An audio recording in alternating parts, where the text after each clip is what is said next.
Music is an extremely powerful filmmaking tool and can change the mood and tone of your films. It's best to use music to highlight or underscore a scene as opposed to plastering the whole film with it. In this mocked-up interview, we have an emotional sequence where our contributor tells us about a harrowing event.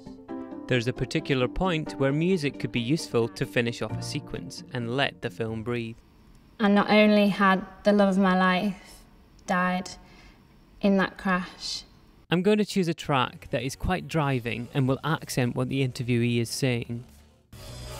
And not only had the love of my life died in that crash, my mum had also passed away before I got to see her and say goodbye. This is totally intrusive, and it's also too loud, which is a mistake made by a lot of new filmmakers.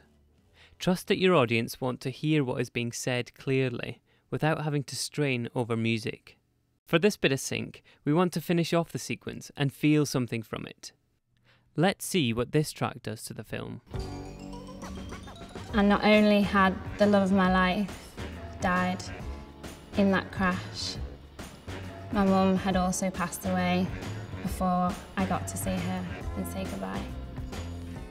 This is undoubtedly the wrong track for this bit of sync.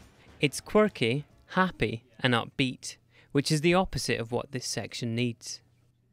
It would work well on something like this. We were all ecstatic, we were jumping up and down, screaming, laughing, crying, like tears of happiness, and also just absolutely exhausted.